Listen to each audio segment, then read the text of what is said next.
बिहार विधानसभा चुनाव को लेकर जेएमएम और आरजेडी के बीच की तल्खियां थोड़ी नरम पड़ती दिख रही है। सीटों का तालमेल नहीं हो पाने और चुनाव में तरजीह नहीं दिए जाने की वजह से जेएमएम ने आरजेडी और तेजस्वी पर जमकर निशाना साधा था। जेएमएम के इस रुख को देखते हुए अब तेजस्वी जहां बीच बचाव की मुद्रा में आ गए हैं, वहीं जेएमएम इस विवाद को बातचीत से सुलझा लेने की बात करने लगा है। देखिए ये रिपोर्ट।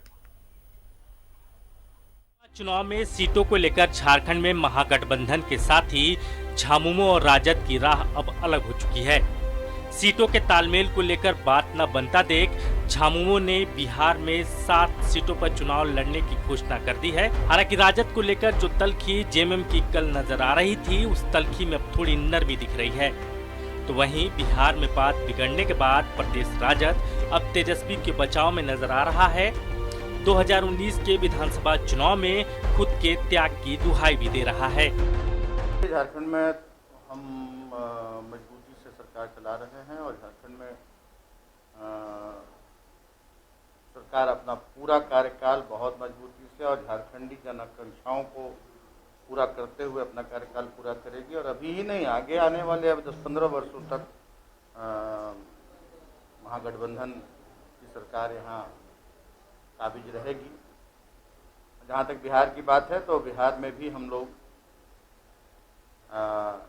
भाजपा को तो मजबूत नहीं होने देंगे किसी कीमत में, और वहाँ भी महागठबंधन की सरकार बनाने में हमारी सहभागिता रहेगी, ये हम आपको विश्वास दिलाते। इन सब बातों को भूल करके इकट्ठे होकर सांप्रदायिक ताकतों से लड़ने के लिए महागठबंधन का जो बनाने की जो ये थी, नींव थी, जो सोच थी, उसको कायम रखते हुए अभी एक होकर के चुनाव लड़ने की जरूरत है। इधर बिहार विधानसभा चुनाव में झामुमो को राजद द्वारा एक भी सीट न देने पर भाजपा ने तंज कसा है। पार्टी प्रवक्ता प्रतुल शाहदेव ने कहा है कि केली बंगला की मेहमान नवाजी भी बिहार में जेएमएम को सीट नहीं दिला पाया। बीजेपी की माने तो जेएमएम और राजद के बीच इस तल्खी का असर झारखंड में दिखना शुरू हो चुका है। राजद सुप्रीमो लालू प्रसाद यादव को फिर से रिम्स के पेइंग वार्ड में शिफ्ट करने की तैयारी है। गजब कहानी है। यहाँ ये कहते हैं मक्कारी, और लेकिन फिर भी सत्ता में साझेदारी इनकी साथ साथ है। जिस तरीके से झारखंड मुक्ति मोर्चा ने राष्ट्रीय जनता दल को राजनीतिक मक्कार बताया, लेकिन फिर भी सिर्फ स्वार्थ के कारण वो सत्ता यहाँ उनसे शेयर कर रहे हैं, ये साफ दिखा रहा है कि इनके लिए कोई जो है नीति सिद्धांत का कोई अर्थ नहीं है, और इनको अगर सीटें नहीं मिली तो ये मक्कार दिखने लगे। बहरहाल अब सुनने में आया है अपुष्ट खबरों के अनुसार कि जो जेल के भीतर का अस्पताल है उसकी सफाई जारी है। तो अब लालू प्रसाद जी का आगे क्या होने वाला है ये तो समय बताएगा।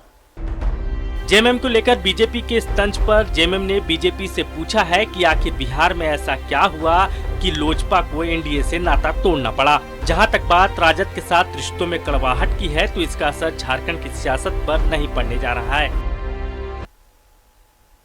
देखिए, अभी उतना दूर का सोचना मुझे लगता है उचित नहीं है। ठीक है, राजनीतिक रूप से कहीं न कहीं गठबंधन जो होना था उसमें हम साथ नहीं चल पाए बिहार में। बिहार चुनाव को लेकर जेएमएम और राजद के बीच सीटों का तालमेल न होना, जेएमएम इसे 2 सियासी पार्टियों का वैचारिक मतभेद बता रहा है, न कि मनभेद। रांची से कैमरामैन उमेश के साथ न्यूज़ 11 भारत के लिए राकेश कुमार की रिपोर्ट।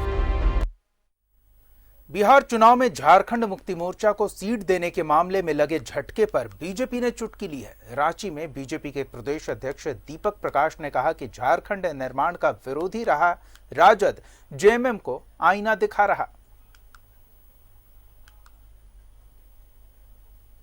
मुक्ति मोर्चा को सच का सामना हुआ है। झारखंड विरोधी आरजेडी झारखंड के निर्माण में अवरोध पैदा करने वाली आरजेडी, और आज वो सत्ता के साथ नजर आ रही है झारखंड मुक्ति मोर्चा।